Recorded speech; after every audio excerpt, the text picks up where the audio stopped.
I'm a Muslim, which means my religion is Islam. I believe in Allah. I believe in all of the prophets,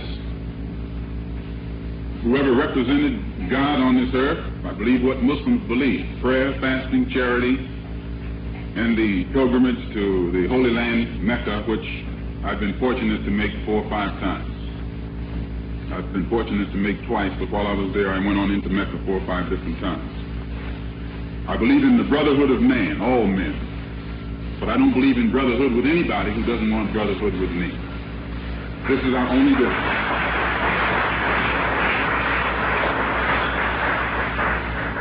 I believe in treating people right, but I'm not going to waste my time trying to treat someone right who doesn't know how to return that treatment. This is the only difference between you and me. You believe in treating everybody right, whether they put a rope around your neck or whether they put you in a grave. Well, I can't, my belief isn't that strong. I believe in the brotherhood of man, but I think that anybody who wants to lynch a Negro is not qualified for that brotherhood, and I don't put forth any effort to get them into that brotherhood. This is probably the only difference. You want to save him, and I don't. Despite the fact that I believe in the brotherhood of man as a Muslim in the religion of Islam, there's one fact also that I can't overlook, and that's I'm an Afro-American. And by being an Afro-American, we have problems that go well beyond religion.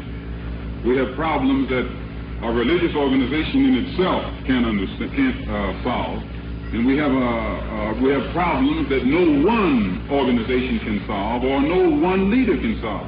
We have a problem that's going to take the combined effort of every leader and every organization if we're going to get to a solution. I believe that. And for that reason, I don't believe that as a Muslim that it's possible for me to bring my religion into any kind of discussion with people who are not Muslims without causing more division, dissension, and animosity and hostility, and we will only be involved in a self-defeating action.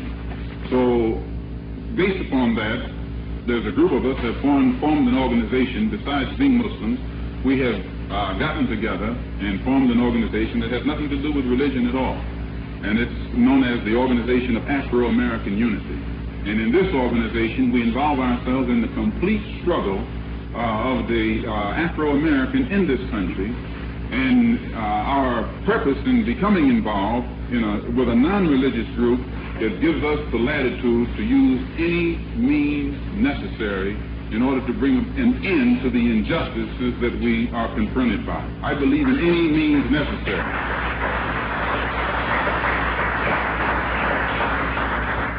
I believe that the injustice that we have suffered and are suffering and will continue to suffer will never be brought to a halt as long as we put ourselves in a straitjacket when we are fighting against those injustices. And for that reason, those of us in the Organization of Afro-American Unity have adopted as our slogan, by any means necessary. And we feel that we're justified. Whenever someone is treating you in a criminal way, an illegal way, in an immoral way, why, you are well within your rights to use anything at your disposal to bring an end to that unjust, illegal, and immoral condition that you're being victimized by.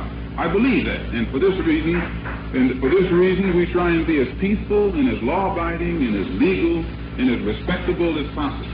But at the same time, I believe that it's time for black people in this country to obey the law. But at the same time, when anybody is breaking the law and breaking your and my neck and cutting off your and my life, it's the government itself, which is supposed to be our protector, shows that it is unable or unwilling to protect us, then we have to band together and protect ourselves. And when we do it like that, we will find that we'll get more respect and we'll be farther down the road toward freedom, toward recognition, and toward respect as human beings. But as long as we dilly-dally and try and appear that we're more moral than anybody else by taking a beating without fighting back, why people will continue to refer to us as very moral persons and very well-disciplined persons. But at the same time, we'll be just as far back 100 years from now as we are today. So I believe that fighting against those who fight against us is the best course of action in any situation. Not fighting against anybody, but fighting against anybody who fights against us. And if the government doesn't want Negroes fighting against anybody who fights against us, then the government should do its job. The government shouldn't put the weight on us. If the Ku Klux Klan in Mississippi is criminal and carrying on criminal activities to the point of murder against black people, then I think that if black people are men, human beings, the same as anybody else, you and I should have the right to do the same thing in defense of our lives and our property that all other human beings on this earth do in defense of their lives and in defense of their property. And that is to talk the language that the Klan understands.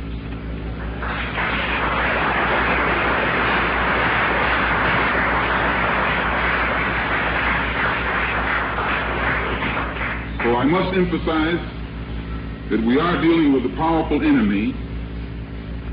And again, I'm not an anti-American. I'm not anti-American or un-American. I think there are plenty of good people in America.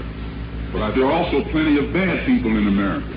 And the bad ones are the ones who seem to have all the power and be in these positions to block things that you and I need.